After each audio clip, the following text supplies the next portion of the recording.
Larry Sharpe here at FreedomFest, having some amazing conversations as always, talking about respect and values and ethics, and I'm very lucky today. I have with me Spike Cohen, the man who is the founder and chair of You Are the Power. Spike, tell us about your organization. Hi, I'm Spike Cohen, and I'm the founder and chair of You Are the Power. Larry? No. I'm just so happy. You're right. I am. I mean, that's not untrue. Yes. I am Spike Cohen. I was the 2020 Libertarian VP candidate, and now I am working to do what everyone here at FreedomFest is doing, including the Foundation for Harmony and Prosperity, and Larry Sharpe, who should be the next governor of New York, working on growing a culture of liberty. You know, politics is downstream of culture, and we need to work on building a culture that is based on a respect for one another, a respect for each other's autonomy, their property, their lives, and their rights, and from that you can build a culture of liberty, and at that point we can take over the world. I love that. So with that in mind, most people haven't heard that message yet, right? Yes. Or haven't accepted it yet, I might say. Maybe it's a better way of putting that. And most of us are falling into some kind of left-right paradigm, right? I think I'm more conservative, or I think I'm more progressive, or whatever the case may be. But that isn't my issue, because I don't think I'm gonna change that value system in people tomorrow, overnight, whatever, so people should be what they want. Not my issue. What I'm concerned about more than just that left-right value system, more about an ethical system, meaning when is coercion okay to be used to move my values forward? And when is persuasion the right time? Is there an exception to any of those rules? That's what I'm gonna talk about now. So, do you want to bring something up? Go ahead. Well, only that coercion is never an acceptable way of trying to get someone to adopt your values, and persuasion is always the way to do that. I'm going to give you some examples. Sure. And you tell me if that stands true. Okay. I like you believe that. Okay. But maybe what I'm going to say might make you think, whoa, there's an exception. Because there are a lot of people who think there are exceptions to this rule. Okay. So I think, first off, though, I think we'd agree everybody wants to be happy, right? Yes, of course. Yep. And at a most basic level, if someone tries to hurt you, harm you, you're going to be less happy, right? Oh, absolutely, yes. At a most basic level, if somebody tries to take your stuff or break your stuff through fraud or through theft, you're going to be less happy, right? Yes. Basic.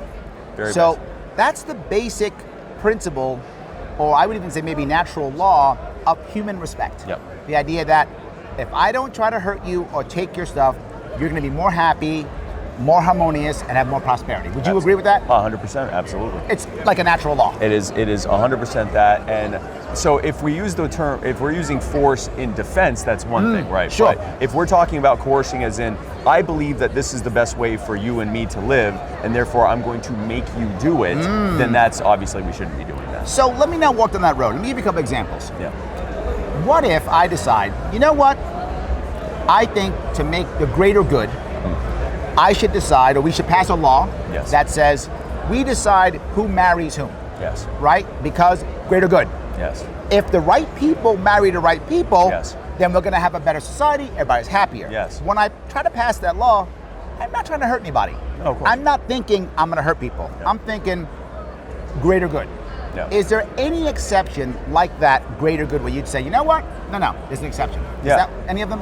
No, I wouldn't, and that's actually a perfect example of why that shouldn't be an exception. Okay. So, you know, it's very rare that any of if you look at the worst, most oppressive, murderous tyrants in history, it's hard to expect that any one of them actually woke up saying, what evil can I enforce on the world today? They woke up thinking that they were doing the right thing. Sure, absolutely. And they often led themselves or were led very far astray. And so what might have started as a genuine desire to actually help people turned into a very terrible thing. And the reason it turned into that terrible thing was because they ended up having absolute power, which came with no accountability. They did not have to demonstrate value to the people they were lording over. And so as a result, that just naturally leads to bad consequences. And it goes back to what you were saying. When you harm people, when you defraud people, when you rob from people, when you are using violence against people, it makes people less happy, it makes people less prosperous, it doesn't allow them to flourish, and it makes things worse. So using your example for marriage, you know, I might have an idea,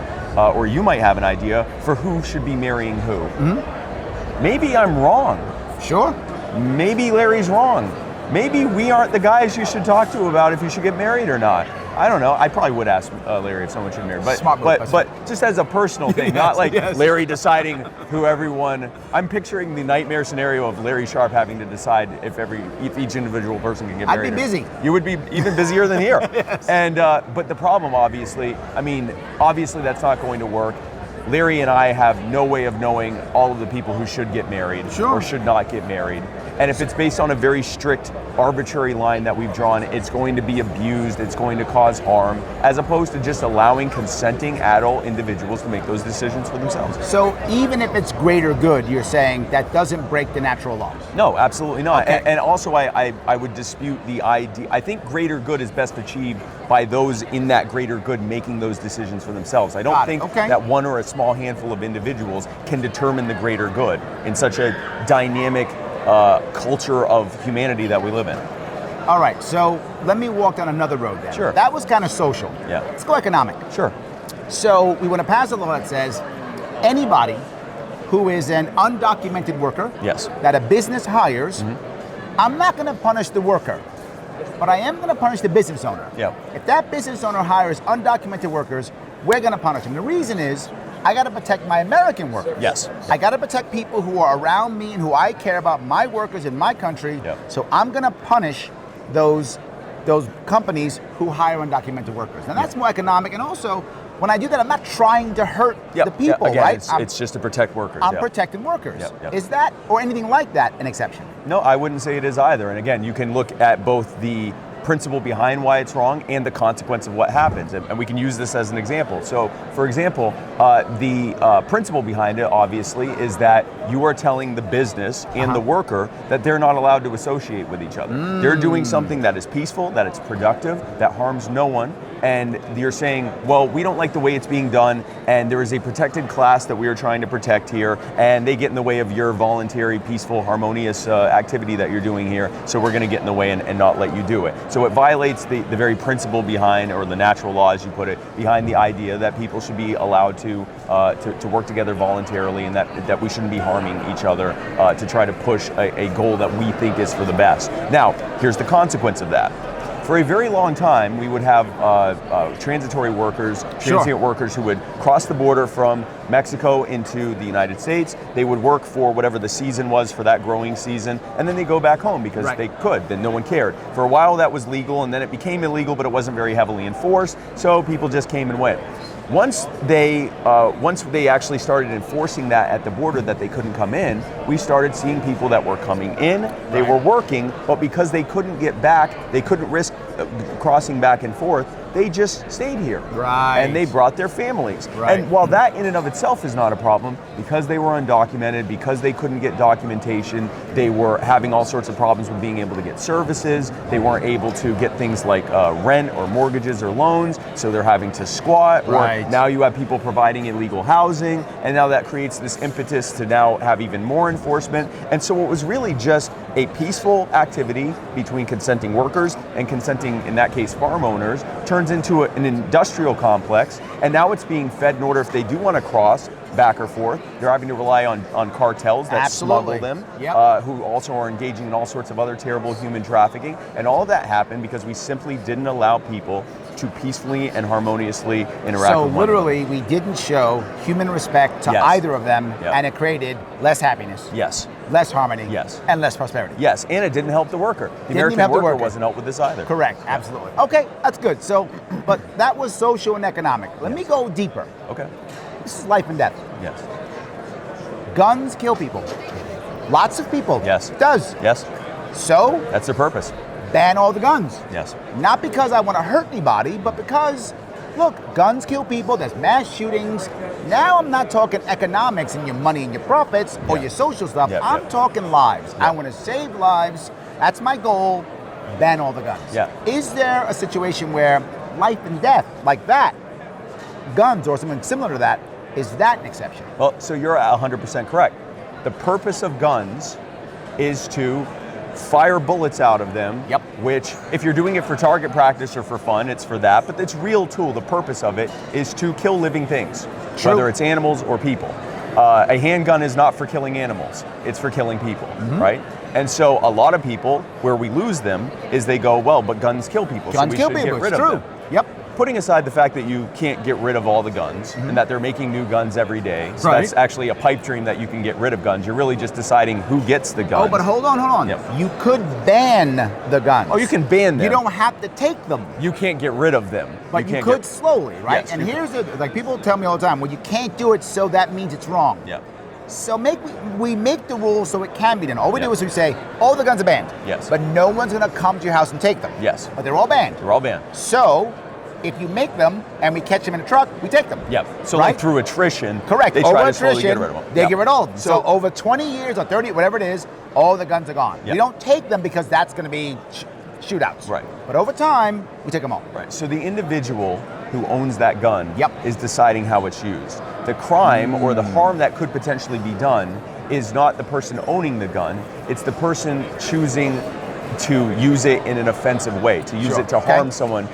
A gun is also a tool that is used, according to the CDC, it's used up to 3 million times a year in defense to stop a robbery, to stop a rape, to stop an assault, to stop a murder. And in only a small fraction of those cases is it actually used. Does someone actually get hurt or killed? It's often just used as a deterrence. But even if it was used to kill people, and in those cases where it is used far more often defensively than it is used offensively.